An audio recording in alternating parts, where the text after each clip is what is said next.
સમજાવું એટલે થોડો સમય એવો આપણને લાગે કે થોડી વાર માટે આપણને કંટાળો આવે. મિત્રો, પરિવાર તો છે ને ઘડિયાળ જેવો હોવો જોઈએ. એમાં કોઈ મોટો હોય, કોઈ નાનો હોય, કોઈ ઝડપથી ચાલનારો હોય, કોઈ ધીમે ધીમે ચાલનારો હોય, પરંતુ જ્યારે કોઈના બાર વગાડવાના હોય ને ત્યારે આખો પરિવાર સાથે છે. આજે પરિસ્થિતિ એવી કઈક છે કે દિલ પૂછે મારું, અરે દોસ્ત તું ક્યાં જાય છે? જરાક તો નજર નાખ, સામે કબર દેખાય છે. ના વ્યવહાર સચવાય છે, ના તહેવાર સચવાય છે. દિવાળી હોય કે હોળી, બધું ઓફિસમાં ઉજવાય છે. આ બધું તો ઠીક હતું, પણ હદ તો ક્યાં થાય છે કે જેની લગ્નની મળે કંકોત્રી એના સીમંતમાં માંડ જવાય છે. દિલ પૂછે મારું, અરે દોસ્ત તું ક્યાં જાય છે? 5 આંકડાનો પગાર છે, હે તો 5 આંકડાનો પગાર છે, પણ પોતાના માટે 5 મિનિટ ક્યાં વપરાય છે? એ પત્નીનો ફોન તો 2 મિનિટમાં કાપીએ, પણ આ કસ્ટમરનો ફોન ક્યાં કપાય છે? ફોન બુક ભરી છે મિત્રોથી, પણ કોઈના ઘરે ક્યાં જવાય છે? હવે તો ઘરના પ્રસંગ હાફ ડે માં ઉજવાય છે. આ દિલ પૂછે મારું, અરે દોસ્ત તું ક્યાં જાય છે? કોઈને ખબર નથી મિત્રો, કોઈને ખબર નથી આ રસ્તો ક્યાં જાય છે. થાકેલા છે બધા, છતાં લોકો ચાલતા જ જાય છે. કોઈને સામે રૂપિયા તો કોઈને ડોલર દેખાય છે. તમે જ કહો મિત્રો, શું આને જિંદગી કહેવાય છે? દિલ પૂછે મારું, અરે દોસ્ત તું ક્યાં જાય છે? બદલાતા સમયના પ્રવાહમાં આપણી સંસ્કૃતિ ધોવાય છે. બદલાતા સમયના પ્રવાહમાં આપણી સંસ્કૃતિ ધોવાય છે. આવનારી પેઢી પૂછશે, શું સંસ્કૃતિ આને કહેવાય છે? એકવાર તો દિલનું સાંભળો, બાકી મન તો કાયમ જાય છે. ચાલો આજે નિર્ણય લઈએ, સમય હજુ બાકી મને દેખાય છે. દિલ પૂછે મારું, અરે દોસ્ત તું ક્યાં જાય છે? જરાક તો નજર નાખ, સામે કબર દેખાય છે. આવા વ્યસ્ત શેડ્યુલની અંદર પણ જ્યારે આખોલિયા પરિવાર આવડી મોટી સંખ્યામાં અહીંયા ઉપસ્થિત થયો છે, ત્યારે ફરી એકવાર તમારા પરિવારની એકતાને, આપણા પરિવારના ગૌરવને, તમે આ પરિવારના સભ્ય છો એવા ગૌરવ સાથે આવતી 10 સેકન્ડ સુધી બધાના હાથ ઊંચા હોવા જોઈએ અને શાનદાર જોરદાર કાર્યોથી આપણે આપણા પરિવારની એકતાને વધારીએ. 2 હાથ ઊંચા કરીને 10 છો અને 1 મિનિટ સુધી પકડી રાખું તો મારા હાથની શું હાલત થાય? તો કે કાંઈ ન થાય ભાઈ, 1 મિનિટમાં શું થાય ભાઈ? ઓકે, આની આ બોટલને 1 કલાક સુધી આમ પકડી રાખું તો મારા હાથની પોઝિશન શું થાય? તો કે હાથ દુખવા લાગે ને. અચ્છા, આવી રીતે પોઝિશનમાં આ બોટલ પકડીને આખો દિવસ અહીંયા ઉભો રહું તો શું થાય મારી હાલત? તો કે સ્નાયુ દુખવા માંડે, હાથ ખોટો પડી જાય, પેરેલાઇઝની અનુભૂતિ થાય. Very good. પરંતુ મારા હાથને અસર થાય, પણ આ બોટલને કઈ અસર થાય? તો કે કાંઈ નહીં થાય. હવે મારો હાથ દુખે નહીં એવું મારે કરવું હોય તો મારે શું કરવું પડે? શું કરવું પડે? બોટલને છોડી દેવી પડે. બસ આ બોટલ છે ને એ આપણી ચિંતા છે, આપણી ખોટી માન્યતાઓ છે, ખોટી ધારણાઓ છે. જ્યાં સુધી આ ચિંતા લઈને તમે બેઠા હશો, આ કાર્યક્રમને માણવાની મજા આવશે નહીં. ચાલો બધા એકવાર મુઠ્ઠી વાળવા, ચાલો બધા આ બધું હાથ કરશો ભાઈઓ બહેનો. હા, મુઠ્ઠી બંધ રાખો. માનો કે તમારી ચિંતા તમે એમાં ભરી દીધી છે. હવે શું કરવાનું છે? માત્ર શું કરવાનું છે? છોડી દો, છોડી દો. વાહ ભાઈ વાહ, પ્રેમથી બોલો જય શ્રી કૃષ્ણ. હવે માણવાની મજા આવશે. હમણાં એક ગુરુ અને ચેલો બે જાત્રાએ નીકળ્યા. આપણે બધાને ખબર હશે કે આપણે બધા આ ગામડું છોડી અને વતન છોડી અને સિટીમાં આવ્યા. ઈચ્છા તો બધાની ન હોય, કારણ કે સૌની ઈચ્છા હોય મારે મારા પરિવાર પાસે રહેવું છે, એના સુખમાં રહેવું છે. પરંતુ પરિવારના આર્થિક સ્થિતિના કારણે નવા ભવિષ્યને આપણા બાળકો માટે આપણે વતન છોડી અને અહીંયા સુધી આવ્યા હોય. પરંતુ જ્યારે વતન છોડ્યું હોય ને ત્યારે પણ આપણા વડીલો હોય, ઘરના સભ્યો હોય, આપણા વડવા હોય, એને આપણને એક વાત કહી હોય કે દીકરા શહેરમાં ભલે જા, કમાવા માટે ભલે જા, પરંતુ હથવારો હારો ગોતજે. હથવારાની બહુ કિંમત હોય છે. આપણા ઘણા બધા મિત્રો હોય, પરંતુ કયો મિત્ર ગામના પાદર સુધી રાખ્યા જેવો છે? ક્યાં મિત્રને આપણા ડેલી સુધી લઈ આવવાનો છે? ક્યાં મિત્રને આપણા ફળિયા સુધી લઈ આવવાનો છે, કયા મિત્રને આપણા કોસરી સુધી લઈ આવવાનો છે અને કયા મિત્રને ઘરમાં લઈ આવવાનો છે, એનો ડિફરન્ટ, એનો તફાવત પાડતા આપણને હોવો જોઈએ, આપણને ખ્યાલમાં રહેવું જોઈએ. એટલે વડીલો આપણને કેટલાક બેટા સંગાથ તારો હથવારો હારો રાખજે. વાત મારે એ કરવી છે કે આપણા પરિવારને જે સથવારો મળ્યો છે, મોટાની સારપ મળી છે, એ ગોરધનભાઈ થી લઈને અત્યાર સુધીના નાના કાર્ય કરતા પરિવારને એક કરવા માટે જે કાર્ય કરી રહ્યા છે એની મારે તમને વાત કરવી છે. એ ગુરુ અને ચેલો ભાઈ જાત્રાએ નીકળ્યા ને એટલે એ ગામ છોડ્યું, ગોંદરો છોડ્યો અને ખેતરો મૂક્યા અને હાલતા હાલતા હાલતા ગીરના જંગલમાં આવ્યા.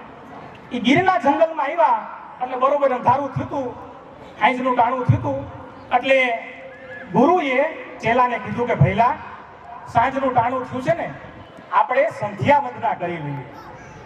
પણ ચેલો કે ગુરુદેવ આમ જોવો તો ખરા, અંધારું થયું છે, આ ગીરનું જંગલ છે, અહીંયા સંધ્યા વંદના ન કરાય, નહીં હાવજ આવી જાય તો ડિનર કરી જાય, અત્યારે માંડી વાળો. પણ ગુરુ કે જો ભાઈ, હાવજની બીકે ભગવાનને ભૂલવાના ન હોય, તારે કરવી હોય તો કર, બાકી મારે તો કરવી છે. તો વાંધો નહીં ગુરુદેવ, તમે કરો, હું બેઠો છું. એ ગુરુદેવે સ્નાન કર્યું અને ભગવાનના ધ્યાનમાં બેસી ગયા. એ તુહી તુનો રણકા લાગી ગયો. વ્યાધામ ભરમ ભસ્મા ભરમ જટાજૂટ લિબાસ, આસન જમાએ બેઠે હે સિંધુપતિ કૈલાસ. એ ભગવાનના ધ્યાનમાં ગુરુ બેસી ગયા છે. પણ ભાઈ હાવજનું ઘર નહીં, ગીર એટલે તો ગીરનું જંગલ, સાસણનું. એટલે બરોબર એ હાવજની ડણકું હંભરાણ. ચેલો છેતી ગયો કે હા નક્કી નહીં, સિંહ આવે પણ ખરો. એટલે ગુરુદેવને કઈ એ તો ભક્તિમાં લીન હતા, એને કઈ જગાડ્યા નહીં. અને ચેલો છે ને એ ઝાડવા ઉપર ચડી ગયો.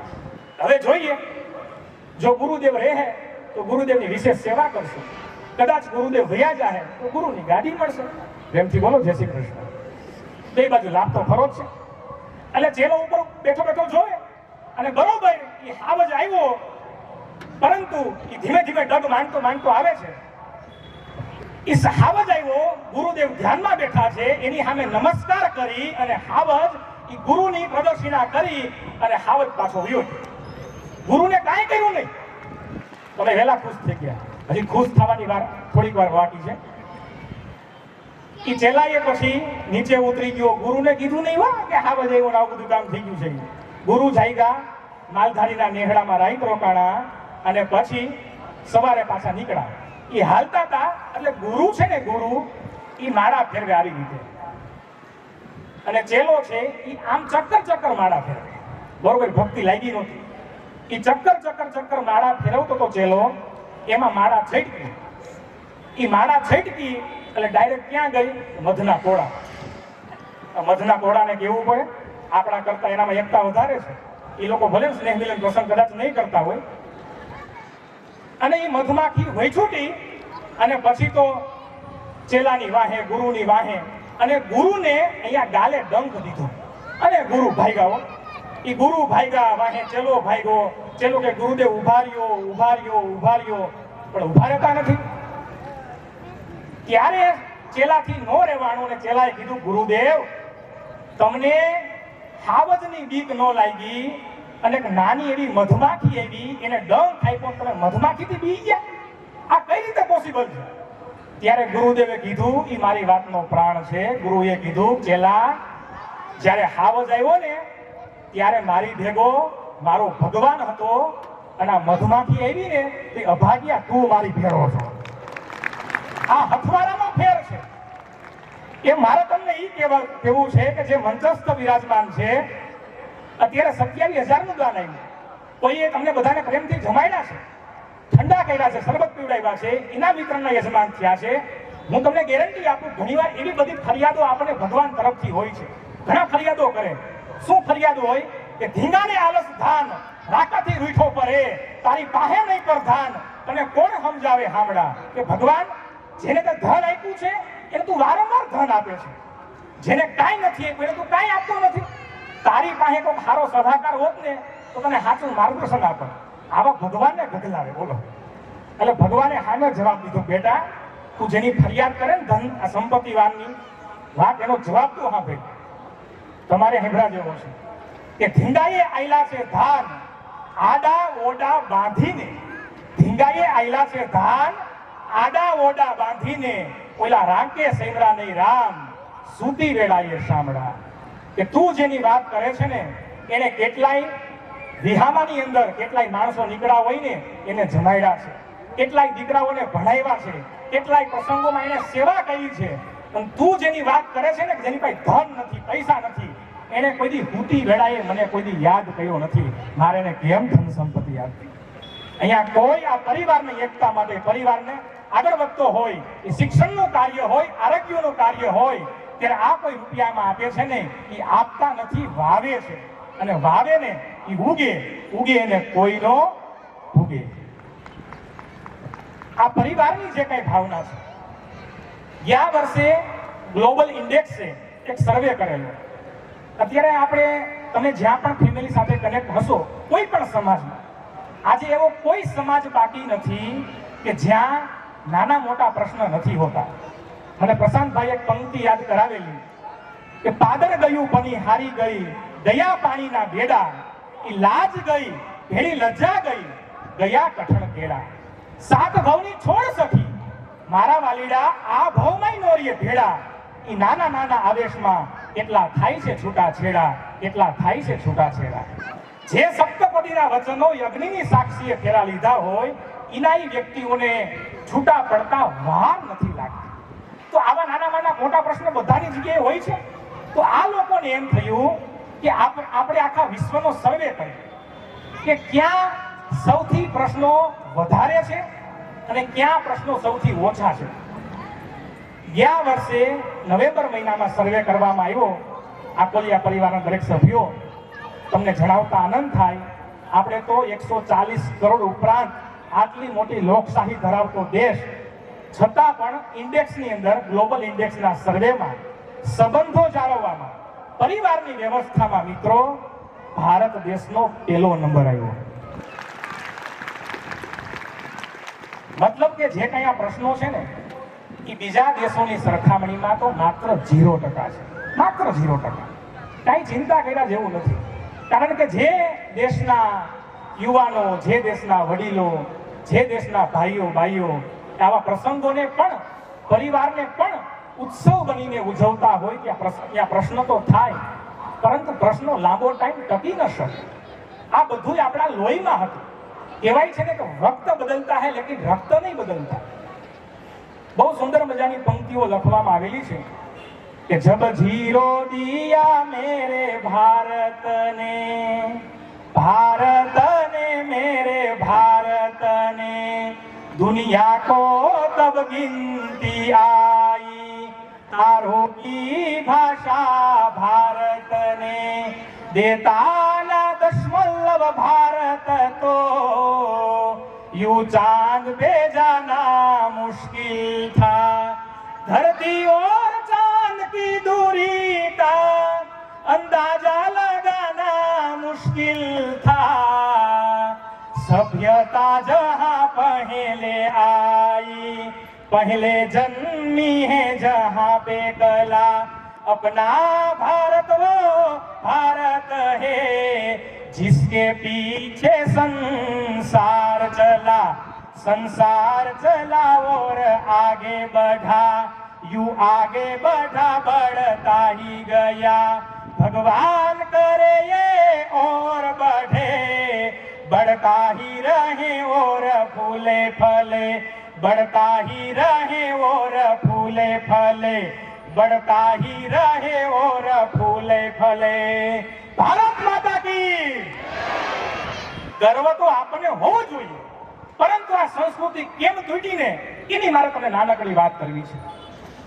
બ્રિટનની અંદર જ્યારે અંગ્રેજો આપણે ગુલામ નહોતા થયા, પરંતુ ગુલામી થવાની બ્લુપ્રિન્ટ અંગ્રેજો દ્વારા લખવામાં આવી રહી હતી. એ સમયે લોર્ડ મેકેલો, બ્રિટનનો બહુ તજજ્ઞ, બહુ હોશિયાર માણસ, અધિકારી, એને ભારતમાં મોકલવા માટે, ભારતમાં મોકલીને એને ચેક કરવા માટે મોકલવામાં આવ્યો કે તું ત્યાં જઈ એ લોકોની પદ્ધતિ જો, એ ક્યાં એની ઉણપ રહી જાય છે ને એટલું ખાલી તું જાણી નહીં આવી જાજે. સાંભળજો, બહુ મહત્વની વાત છે. એ બ્રિટનમાંથી લોર્ડ મેકેલો ભારતમાં આવે છે અને ભારતમાં કોઈ જાણે નહીં કે અધિકારી છે આ જાણવા માટે આવ્યો છે. એવી રીતે એક જગ્યાએ પશ્ચિમ બંગાળમાં રહે છે.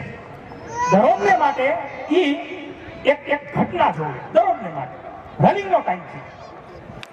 એના ઘરની બાજુમાં એક ટેકરી છે, ટેકરીની ઉપર એક પોસ્ટ ઓફિસ છે. પોસ્ટ ઓફિસમાં થાય એવું, ત્યારે ટપાલનો જમાનો, બહુ ધમધમતો વિભાગ, આજે બિચારો ઢીલો પડી ગયો છે. દરરોજને માટે એક અધિકારી 22-25 વર્ષનો યુવક, ભારતીય યુવક, એ પોસ્ટ ઓફિસનો અધિકારી મેન હતો. એ જ્યારે પણ આવે ને ઓફિસમાં, એટલે બહાર એનો પટ્ટાવાળો હોય, એની ઉંમર 50-55 વર્ષની હશે પટ્ટાવાળાની. આવી પેલા એને પગે લાગે અને પછી અંદર જાય, કાંઈ એમાં બધી જોવે. એટલે એક દિવસ, 2 દિવસ, 7મા દિવસે એને પણ ટપાલ નાખવા માટે જવાનું થયું, પત્ર નાખવા માટે. અને લોર્ડ મેકેલો એ પોસ્ટ ઓફિસ વિભાગમાં જાય છે. ત્યાં ગયો અને ઓલા અધિકારીને મળ્યો અને પૂછ્યું કે તું શા માટે આ તારો પટ્ટાવાળો છે, એને તારે કઈ રિલેશન છે, એની સાથે સંબંધ છે? કે સંબંધ તો કઈ નથી, તો દરરોજ હું જોઉં છું એને પગે લાગે છે, તું અધિકારી છો, તારે એને થોડું પગે લાગવાનું હોય. ઈ તને પગે લાગે, ઈ તને સલામ ભરે, ઈ યોગ્ય મેનર્સ કહેવાય, તારે એને પગે ન લાગવાનું હોય. કે જો ભાઈ, વાત તમારી સાચી છે કે હું અધિકારી છું, પરંતુ અધિકારી પહેલા હું ભારતીય સંતાન છું. હું આ ખુરશી ઉપર બેસું છું ને ત્યારે હું અધિકારી બનું છું. ઈ પહેલા તો ઈ મારા વડીલ છે અને હું એનું સંતાન છું. આ ભારતીય સંસ્કૃતિના સંસ્કાર છે. અમારા વડીલોને પગે લાગવું અને ત્યાર પછી અહીંયા બેસવું. અને ત્યારે લોર્ડ મેકેલોને આખી રાત નીંદર ના આવી. ઓહો, આના મગજના હોદ્દા કરતા એના સંસ્કાર ઊંચા છે. જ્યાં સુધી એને યાદ કોણ કરાવે તો કે ભારતનું પ્રાચીનતમ શિક્ષણ, ગુરુકુલ પદ્ધતિ, રામાયણ, ભગવદ્ ગીતા, આવા શાસ્ત્રો જ્યાં સુધી એને ભણાવવામાં આવશે ને ત્યાં સુધી આપણે એની ઉપર રાજ નહીં કરી શકીએ. અને એમણે, તમે પણ યુટ્યુબમાં, ગૂગલ ઉપર સર્ચ કરી શકો, 1835માં એમણે જે પ્રવચન આપેલું છે એની પાર્લામેન્ટમાં કે આપણે ધર્મ અને સંસ્કૃતિ ભારતીય લોકોની કરોડરજ્જુ છે. જ્યાં સુધી આપણે એની શિક્ષણ વ્યવસ્થા નાબૂદ નહીં કરીએ ત્યાં સુધી આપણે એની પર રાજ નહીં કરી શકીએ. અને મિત્રો, એ ષડયંત્રના ભાગરૂપે આપણી ગુરુકુલ પ્રાચીનતમ પદ્ધતિ નાબૂદ કરવામાં આવી. એની જગ્યાએ એમણે આ અંગ્રેજી શિક્ષણ પદ્ધતિ દાખલ કરવામાં આવી. બાકી મિત્રો, આપણે A ફોર એપલ નો હોય, આપણે A ફોર અર્જુન હોય, B ફોર બોય નો હોય, B ફોર બલરામજી હોય, C ફોર કેટ નો હોય, C ફોર ચૈતન્ય મહાપ્રભુ હોય, D ફોર ડોગ નો હોય, D ફોર દામોદરજી હોય. પણ તમે એક માર્કિંગ કર્યું હોય, આ લોકોએ, એને ખબર હતી કે આપણે આને ગુલામ બનાવવા છે ને, એને અટક કેની ઉપર કર્યો તો કે શિક્ષણની વ્યવસ્થા ઉપર. રજનીભાઈ તમારા પરિવારનું ગૌરવ છે.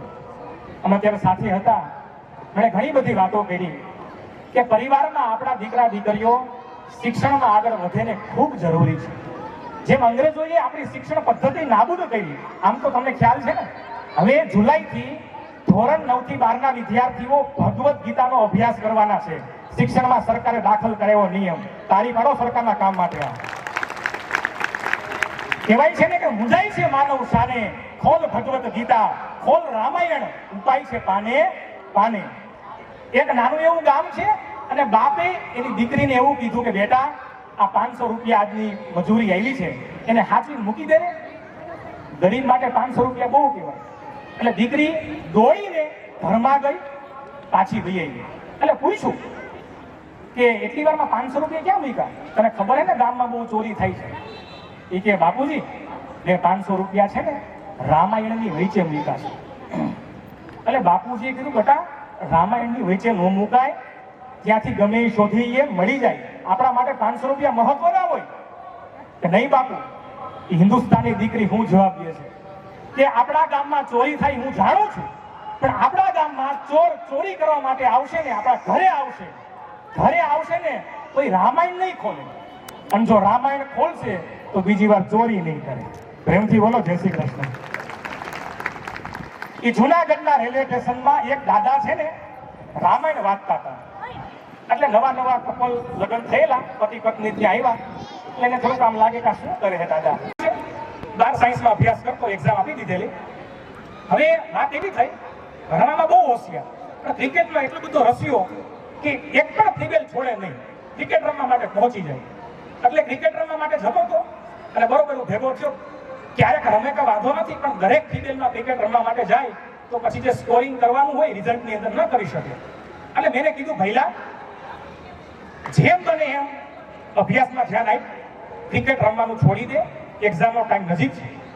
તો ભાઈ મને કહે કે સાહેબ, ઇન્ફોસિસના જે હેડ છે ને, ઇન્ફોસિસ કંપની છે, એના જે હેડ છે ને, એનો વાર્ષિક ઇન્કમ, વાર્ષિક પેકેજ 17 કરોડ રૂપિયા છે. ઇન્ફોસિસના હેડ છે, એના વાર્ષિક પેકેજ એ ભાઈનું 17 કરોડ રૂપિયા છે. એ તો વાહ, સારી વાત કહેવાય. કારણ કે સાહેબ, વિરાટ કોહલી છે ને, એ માત્ર 2 મહિનામાં ક્રિકેટ રમીને 17 કરોડ રૂપિયા કમાઈ લે છે. તો તમે મને કહો, ક્રિકેટ રમવા જાઓ કે વાંચવા જાઓ? સમજાણું કઈ? એટલે પછી મેં જવાબ આપ્યો, ભાઈ મેં પછી પ્રત્યુત્તર આપ્યો કે જો ઇન્ફોસિસના જે માલિક છે, એના હેડ છે, હું જાણું છું કે 17 કરોડ રૂપિયા વાર્ષિક એની ઇન્કમ છે, પરંતુ એ ઇન્ફોસિસના હેડ બીજા 5-25 હજાર વ્યક્તિઓને રોજગારી પૂરી પાડે છે. પણ વિરાટ કોહલી કોઈને રોજગારી આપી શકતા નથી. મતલબ કે તારે તારા માટે કમાવું હોય ને તો તું ક્રિકેટ રમવા માટે જા, પણ તારે રાષ્ટ્ર અને સમાજ માટે કમાવું હોય ને તો તું વાંચવા માટે જા. મારે તમને કહેવાની જરૂર નથી, દીકરો વાંચવા માટે વયો ગયો. જ્યાં જ્યાં આપણા બાળકો ભૂલ કરે છે ને, આપણે ખાલી એને એટલું કહેવાનું છે, યોગ્ય દિશા બતાવી એને આગળ વધારવાનો છે. અમેરિકાની સ્કૂલની અંદર એક બાળકને જ્યારે એની સ્કૂલે કાઢી નાખ્યો ને કે તું આગળ નહીં વધી શક, તારામાં ભણવાની કેપેસિટી જ નથી, ત્યારે એની મા પાસે ગયો. એની માએ એવું કીધું કે બેટા, તારામાં ભણવાની શક્તિ ખૂબ છે, પરંતુ આ સ્કૂલ વાળા તને ભણાવી શકે ને એવી ક્ષમતા એનામાં નથી, તારામાં તો છે. 3જા ધોરણનો બાળકો, અને એને પુસ્તકો લઈ આવી દીધા, એને સરસ મજાની લાઇબ્રેરી બનાવી દીધી, પ્રયોગશાળા બનાવી દીધી, અને એ દીકરો એવો તૈયાર થયો બહેનો, ખાસ તમારા માટે, જેમણે વિજ્ઞાન થકી આખા એ જગતને આજે આપણને લાઈટ આપી છે ને, એ થોમસ આલ્વા એડિસન. એક માં ધારે તો શું ન કરી શકે, કારણ કે માં નથી, માં નિર્માતા છે. એ ધારે એવું સંતાનને પ્રગટ કરી શકે, એ ધારે એવું સંતાનને બનાવી શકે. મારી છેલ્લી વાત કરીને વાતને પૂરું કરું. એ 4 દીકરીઓ કુવાના કાંઠે પાણી ભરતી હતી. બેનો ભેગા થાય અને વાતું ન કરે, એ તો અશક્ય વસ્તુ છે, જેમ અત્યારે જોવા મળે છે આપણને. એકવાર મેં મારા પત્નીને કીધું હતું, મારા મિસિસને, તું ખાલી 10 મિનિટ મોઢું બંધ રાખ ને, ખાલી 10 મિનિટ, હું તને 10,000 રૂપિયા આપું. કે ઓહો, 1 મિનિટના 1000 રૂપિયા? કઈ વાંધો નહીં. શરત ચાલુ થઈ. એ 9 મિનિટ ને 50 સેકન્ડ થઈ ત્યાં મારા પત્ની બોલ્યા, 10 મિનિટ થઈ ગઈ, હું શરત જીતી ગયો. તાલી તો પાડો પુરુષ ભાઈઓ. એમ આ 4 દીકરીઓ ભેગી થઈ અને ત્યાં વાતો એ વળી ગઈ. એટલે એકબીજી વાતો કરતા હતા, બહુ મજા આવશે બેનો. એ કે હવે કાંઈ વિચાર્યું છે લગન બગનનું? એ કે હા, જોવા તો આવે પણ આપણે એનું શરતો હોય ને, કન્ડિશન હોય ને, એ કન્ડિશન એને ગમે, અનુકૂળ આવે, સુટેબલ થાય પછી આપણે હા પાડીશું. ઓહો, કન્ડિશન છે, કેવી કન્ડિશનો છે? એટલે 4 દીકરીમાંથી 3 દીકરીઓએ પેલી દીકરીને પૂછ્યું, તારી શું કન્ડિશન છે? એટલે પેલી દીકરીએ કીધું કે ફેશનની મોજ મજા બધી માણવાની, સબ લોક જોયા કરે એવું હાલવાની, આટલું મારું કબૂલ કરે હું એને પરણવાની, 4 સૈયરોની મીઠી મીઠી કહાની, જુદી જુદી કહાની, કેને એલી સાસરીએ સાજણ, કેવો વર ગમશે તુને, કેવો વર ગમશે. કે હું તો જઈ ફેશનમાં રહેવાની છું, આખું ગામ જોવે ને એમ હાલવાની છું. આટલી મારી શરત જેને મંજૂર હોય તો આપણે હા પાડવાની થાય છે. એટલે બીજીને પૂછું તારી કઈ શરત ખરી કે લે હાલ લે વાહ તારે હોય મારે ન હોય મારી શરત છે કે કઈ શરત છે? બીજી દીકરીએ કીધું કે સાસુ સસરાને હાથે માળા આપવાની, ભજન કરવા નહીં આડા નો આવે એટલે. સાસુ સસરાને હાથે માળા આપવાની, આંખને ઈશારે નાની નણંદ નચાવાની. નણંદી કુટુંબની લાડકી કહેવાય, હું કહું બે જવું પડે. ઓહો હો, આંખને ઈશારે નાની નણંદ નચાવાની, આટલું મારું કબૂલ કરે હું એને પરણવાની. ચાર ચાર સૈયરોની મીઠી મીઠી કહાની. પછી ત્રીજીને પૂછ્યું તારી કઈ શરત ખરી લે આલે? મારી સામે તમારી શરત તો કાંઈ ન કહેવાય. એમ તો ત્રીજીએ શરત કીધી હો, સાસરીએ ના જવાની, હું તો ધક્કો જ નથી ખાવાની, તમે જવાની તો છો. સાસરીએ ના જવાની, એને અહીંયા બોલાવવાની, ઘર જમાઈ રાખી દેખરેખ રાખવાની. ક્યાં ગયા? આમ આવો, લાવો જરા પાણી, આટલું મારું કબૂલ કરે હું એને પરણવાની.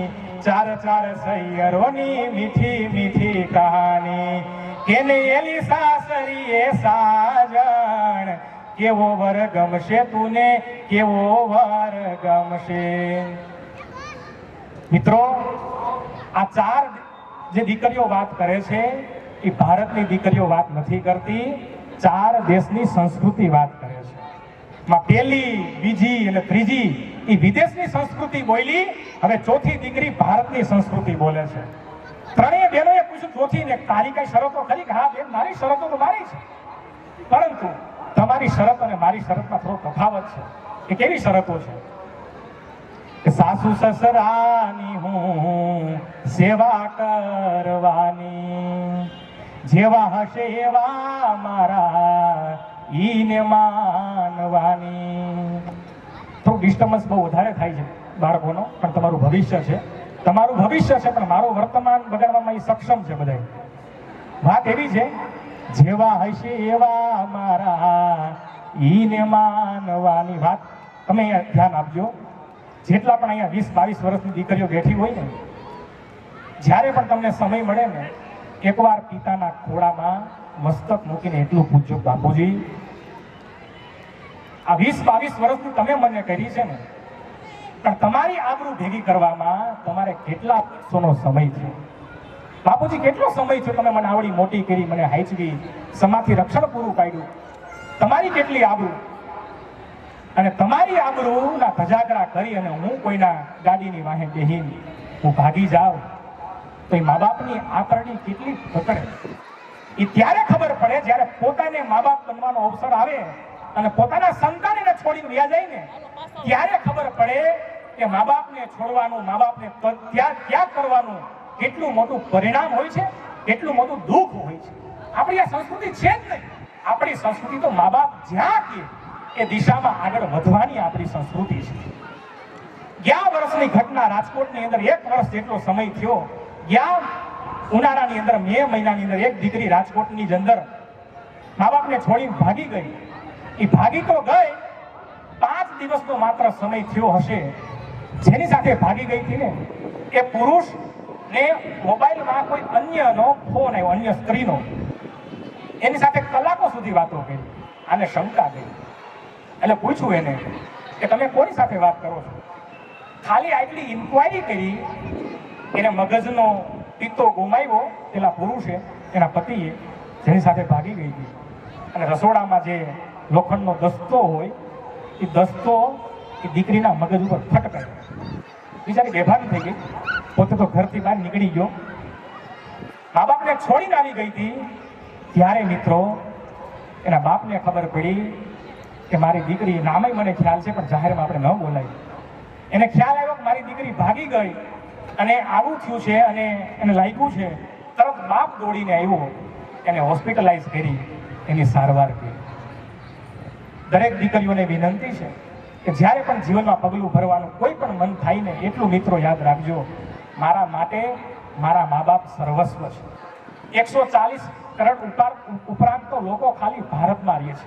તમે કોઈ સોસાયટીમાં, ટ્યુશનમાં, શાળામાં કોઈને પસંદ કરો છો તો તમે દેડકા જેટલું, કુવાના દેડકા જેટલું વિચારો છો. મા બાપ તો બહુ આગળથી વિચારે છે અને તમારા માટે બહુ સારું ઘર, સારો પરિવાર, સારો મૃત્યુ પસંદ કરતા હોય છે. માટે આજના દિવસે એટલું ખાલી ભાથું લઈને જઈએ. દીકરા હોય એટલી વિનંતી, તમે ખાલી દીકરા અત્યારે રિઝલ્ટનો સમય આવ્યો ને, બહુ આત્મહત્યાનું ઘણીવાર વિચારી નાખતા હોય.